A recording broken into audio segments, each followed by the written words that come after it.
আসসালামু আলাইকুম ওয়া রাহমাতুল্লাহ। প্রিয় দর্শক, আজকের ভিডিওতে আলোচনা করব রাতে যখনই ঘুম থেকে উঠবেন ওযু ছাড়াই মাত্র একবার দোয়াটি পড়লে জীবনের সমস্ত গুনাহ মাফ হবে এবং এই দোয়াটি পাঠ করে যা চাইবেন তাই কবুল হবে ইনশাআল্লাহ, যদি আপনার জন্য সেটা কল্যাণকর হয়ে থাকে। আর এই দোয়াটি আমরা পাঠ করব কখন?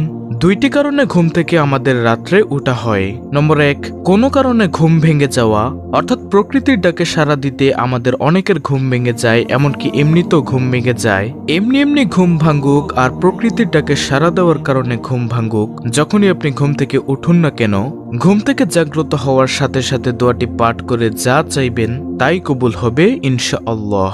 2, ঘুম শেষে ভোর রাতে ওঠা, অর্থাৎ আমরা যখন ফজরের আজানের আগে ঘুম থেকে উঠি অথবা ফজরের নামাজের সময় ঘুম থেকে উঠি, তো আমরা যখন ঘুম শেষ করে ফজরের সময় ঘুম থেকে উঠি তখন এই দোয়াটি পাঠ করে আপনি যেটা বলবেন আপনার মনের আশা পূরণ হবে। যদি আপনার জন্য সেটা কল্যাণকর হয়ে থাকে তাহলে আল্লাহ তাআলা আপনাকে সেটা অবশ্যই দিবেন। তাহলে চলুন দোয়াটি শুনে নেই। দর্শক, শুধু আমলের নিয়মটি শুনলেই তো হবে না, তার আগে আমরা জেনে নেই রাসূলুল্লাহ সাল্লাল্লাহু আলাইহি ওয়াসাল্লাম এই দোয়াটি সম্পর্কে কি বলেছেন। হাদিসে এসেছে, উবাদা ইবনু সামিত রাদিয়াল্লাহু তাআলা আনহু বলেন, রাসূলুল্লাহ সাল্লাল্লাহু আলাইহি ওয়াসাল্লাম বলেছেন, যদি কারো রাতে ঘুম ভেঙে যায় এরপর সে উপরের জিকিরের বাক্যগুলো পাঠ করে এবং এরপর সে আল্লাহর কাছে ক্ষমা চায় অথবা কোনো প্রকার দোয়া করে বা কিছু চায় তাহলে তার দোয়া কবুল হবে। সুবহানাল্লাহ। 1 হলো আপনাকে ক্ষমা করা হবে, 2 হলো আপনি যেই দোয়া করবেন বা যা কিছু চাইবেন তাই আল্লাহ রাব্বুল আলামিন কবুল করবেন। আর যদি সে এরপর উঠে ওযু করে তাহাজ্জুদের সালাত আদায় করে তাহলে তার সালাত কবুল হবে, অর্থাৎ ওই তাহাজ্জুদের নামাজ কবুল করা হবে। তাহলে আগে দোয়াটি পাঠ করবে, এরপর যদি সে উঠে ওযু করে, অর্থাৎ ওযুর আগেই দোয়াটি পাঠ করা, তো আপনি যদি ওযু করবেন, নামাজ পড়েন তো পড়বেন, অন্য কোনো সমস্যা নেই। কিন্তু এখানে তো এমনটি বলা হয়নি যে ওযু করতে হবে, নামাজ পড়তে হবে। এখানে বলা হয়েছে এই দোয়াটি পাঠ করলে আল্লাহ তাআলা ক্ষমা করে দিবেন, যা কিছু চাইবে আল্লাহ তাআলা তাই দিয়ে দিবেন, এতটুকুই শেষ। এরপর যদি সে উঠে ওযু করে তাহলে তার সেটা ব্যক্তিগত বিষয়। তো প্রিয় দর্শক, বিছানায় থেকেই কোনরূপ ওযু গোসল ছাড়াই এই বাক্যগুলো পাঠ করলে এত বড় পুরস্কার। এ জিকিরের মধ্যে অতি পরিচিত জিকির এর 6টি বাক্য রয়েছে যা প্রায় সকল মুসলমানেরই মুখস্থ রয়েছে।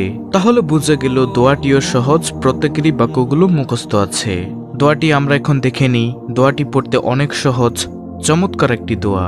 দোয়াটি হলো, বিসমিল্লাহির রহমানির রহিম, লা ইলাহা ইল্লাল্লাহু ওয়াহদাহু লা শারিকা লাহু, লাহুল মুলকু ওয়া লাহুল হামদু ওয়া হুয়া আলা কুল্লি শাইইন কাদির, আলহামদুলিল্লাহি ওয়া সুবহানাল্লাহ ওয়া লা ইলাহা ইল্লাহু ওয়াল্লাহু আকবার, লা হাওলা ওয়া লা কুওয়াতা ইল্লা বিল্লাহ। আপনি স্ক্রিনে দেওয়া বাংলা উচ্চারণটি দেখে মুখস্থ করে নেবেন। এই দোয়াটির অর্থ হলো, আল্লাহ ছাড়া কোনো মাবুদ নেই, তিনি একক, তার কোনো শরিক নেই, রাজত্ব তারই এবং সকল প্রশংসা তারই, এবং তিনি সর্বোপরি ক্ষমতাবান। সকল প্রশংসা আল্লাহর পবিত্রতা ঘোষণা করছি। আল্লাহ ছাড়া কোনো মাবুদ নেই, আল্লাহ সর্বশ্রেষ্ঠ, কোনো অবলম্বন নেই, কোনো ক্ষমতা নেই আল্লাহর সাহায্য ছাড়া। সুবহানাল্লাহ। দর্শক, দোয়াটির অর্থের দিকে তাকিয়ে যদি আপনি পড়েন তাহলে আপনি দোয়াটি উপলব্ধি করতে পারবেন। আল্লাহর প্রতি আপনার শ্রদ্ধা ভালোবাসা বেড়ে যাবে। দোয়াটির অর্থ দেখে দেখে যদি আপনি পড়তে পারেন তাহলে আপনি বুঝতে পারবেন যে দোয়াটির অর্থ কি, আপনি কি বলছেন আল্লাহকে। তো এই দোয়াটি আমরা পাঠ করব, অতি সহজ একটি দোয়া। আপনি সহজ মনে করলেই সহজভাবে মুখস্থ করতে পারবেন। লা ইলাহা ইল্লাল্লাহু ওয়াহদাহু লা শারিকা লাহু, লাহুল মুলকু ওয়া লাহুল হামদু ওয়া হুয়া আলা কুল্লি শাইইন কাদির, আলহামদুলিল্লাহি ওয়া সুবহানাল্লাহ ওয়া লা ইলাহা ইল্লাহু ওয়াল্লাহু আকবার, লা হাওলা ওয়া লা কুওয়াতা ইল্লা বিল্লাহ। এই দোয়াটির অর্থ হলো, আল্লাহ ছাড়া কোনো মাবুদ নেই, তিনি একক, তার কোনো শরিক নেই, রাজত্ব তারই এবং সকল প্রশংসা তারই, এবং তিনি সর্বোপরি ক্ষমতাবান। সকল প্রশংসা আল্লাহর পবিত্রতা ঘোষণা করছি। আল্লাহ ছাড়া কোনো মাবুদ নেই, আল্লাহ সর্বশ্রেষ্ঠ, কোনো অবলম্বন নেই, কোনো ক্ষমতা নেই আল্লাহর সাহায্য ছাড়া। সুবহানাল্লাহ। অত্যন্ত গুরুত্বপূর্ণ একটি ভিডিওটি ভালো লাগলে অবশ্যই চ্যানেলটিকে সাবস্ক্রাইব করে পাশে থাকা বেল আইকনটি বাজিয়ে দিবেন।